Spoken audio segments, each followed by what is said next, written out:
Nah teman-teman sekalian, istighfar ini sebuah bonus dari Allah. Kalau bahasa saya ulangi lagi. Dia adalah bonus dari Allah subhanahu wa ta'ala. Bagaimana setiap orang di antara kita setelah melakukan sekian banyak pelanggaran. Dan tidak ada yang lebih mulia, yang lebih baik, yang lebih dermawan daripada Allah subhanahu wa ta'ala. Sekian banyak pun pelanggaran yang sudah kita lakukan, Allah akan maafkan selama kita mau kembali kepada dia. Dan dalam banyak hadis Allah subhanahu wa ta'ala mengatakan, saya akan memaafkan wala ubali, dan saya tidak peduli. Allah tidak peduli dengan pelanggaran kita. Ya. Jadi harus ditekankan baik-baik masalah ini teman-teman sekalian. Cukuplah yang sudah berlalu, berlalu.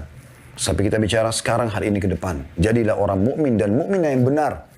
Yang mengisi sisa umurnya ini, yang kita tidak tahu kapan akan berakhir. Ya, karena ajal itu rahasia Allah subhanahu wa ta'ala. Kita isi dengan kebaikan-kebaikan, ketaatan-ketaatan. Ya. Dan ini adalah bonus yang luar biasa. Bahkan saya bisa membahasakan istighfar itu dan taubat adalah tiket VIP menuju ke surga di akhirat sana, dan tiket VIP untuk mengembalikan fasilitas yang Allah berikan sebagai rezeki di dunia.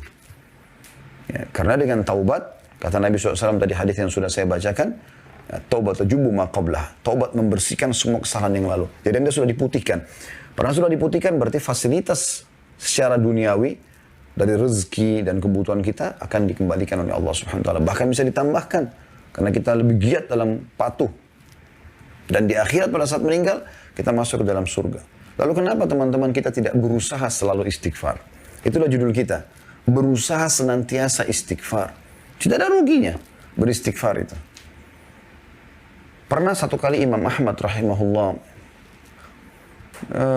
di masa akhir hidup beliau tergerak hatinya untuk datang ke sebuah kota. Tapi beliau tidak tahu kenapa beliau ke sana gitu. Beliau datang, kemudian sampai ke kota itu, beliau tidak kenal orang-orang, maka beliau ke masjid, ikut sholat.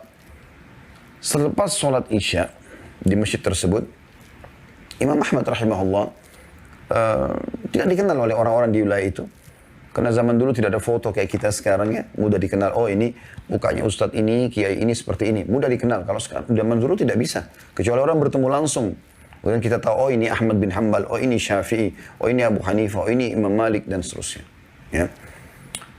Maka marbot masjid datang, kemudian mengatakan kepada Imam Ahmad, sudah selesai sholat Isya, Anda harus keluar dari masjid. Kata Imam Ahmad, saya musafir, tidak ada kenalan di sini. Saya akan istirahat di masjid. Marbotnya dengan tegas mengatakan tidak bisa. Anda harus keluar dari masjid. Masjid akan dikunci. Gitu kan. Maka Imam Ahmad pun diusir dari masjid tersebut. Andai saja orang ini tahu siapa orang ini, dia adalah Ahmad bin Hanbal, yang terkenal namanya pada saat itu di seluruh wilayah kaum muslimin sebagai imam madhab. Ya. Maka tentu dia tidak akan bermuamalah seperti ini. Yang terjadi teman-teman sekalian, setelah dikeluar, Imam Ahmad disuruh keluar dari masjid, Imam Ahmad istirahat di teras masjid. Orang ini masih mengatakan lagi, hai orang tua, karena Imam Ahmad sudah tua pada saat itu. Nggak boleh di sini. Kata Imam Ahmad cuma teras masjid. Dia mengatakan tidak boleh. Nah rupanya, pembicaraan atau dialog antara Imam Ahmad sama marbot masjid ini didengar oleh seseorang penjual roti di sebelah masjid. Penjual roti di sebelah masjid. Maka penjual roti itu mengatakan, hai syekh. Syekh itu kalau dalam bahasa Arab terjemahan Indonesianya bisa bermakna tiga ya. Bisa syekh itu orang kaya, biasa dipanggil juga syekh karena kaya. Atau orang alim, orang yang punya ilmu, syekh. Atau orang tua, yang sudah tua dipanggil syekh semuanya. Jadi tergantung kondisinya. Kalau itu seorang alim, maka maksudnya syekh adalah kepada alim tersebut. Atau kalau dia orang kaya raya juga dipanggil syekh, gitu kan, karena dia dermawan, suka membagi hartanya kepada orang. Atau memang dia orang sudah tua, ubanan, segala macam sudah kelihatan jenggotnya putih, rambutnya putih, maka dipanggil syekh juga. Penjual roti di sebelah masjid ini melihat Imam Ahmad dianggap orang tua. Sudah tua lalu dia mengatakan, hai syekh, hai orang tua. Kesinilah. Imam Ahmad pergi ke sana. Dia mengatakan, saya sudah mendengar, kata penjual roti ini, saya sudah mendengar tadi dialog Anda sama marbot masjid. Saya punya tempat di sini. Dia bilang, Anda bisa pakai istirahat, silakan. Gitu kan. Imam Ahmad mengatakan, jazakallahu khairan. Duduklah Imam Ahmad, dipersilakan satu tempat. Lalu penjual roti ini terus membuat adonan roti dan membuat roti yang jadi ditaruh di depan dia untuk dijual gitu ya. Nah ada satu kegiatan yang unik dari penjual roti ini, dia setiap kali membuat adonan, tepung terigu, garamnya, airnya, Sambil itu kemudian dia bakar, panasin di api, lalu diletakkan untuk diperdagangkan kepada para pembeli. Dia beristighfar orang ini. Astagfirullah wa atubu ilaih, astagfirullah wa atubu ilaih. Terus orang itu begitu. Terus, tidak berhenti. Maka Imam Ahmad bertanya pada dia, mulai kapan Anda ini melakukan kegiatan ini, istighfar ini? Kata dia, sudah lama, dari dulu, dari saya masih muda gitu. Kata Imam Ahmad, apa hasilnya? Apa yang Anda dapatkan?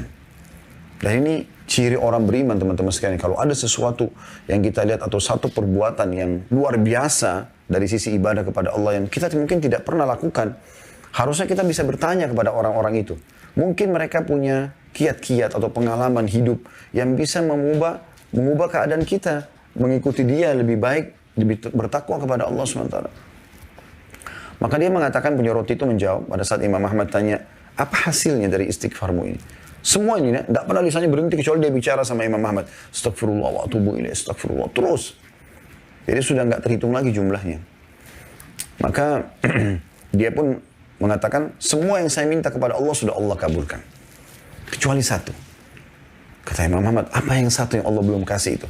Dia bilang, saya minta agar Allah mempertemukan saya dengan Imam Ahmad bin Hanbal. Maka Imam Ahmad bin Hanbal tiba-tiba bertakbir, Allahu Akbar. Kata orang tersebut, kenapa Anda bertakbir? Dia bilang, saya Ahmad bin Hanbal. Allah datangkan saya dari kota saya ke kota ini tanpa ada seorang pun yang saya kenal. Kemudian saya diusir oleh marbot masjid sehingga saya didatangkan oleh Allah ke tempatmu ini karena istighfarmu tadi. Jadi bagaimana istighfar orang ini sampai mendatangkan yang dia inginkan. Ini sesuatu yang luar biasa.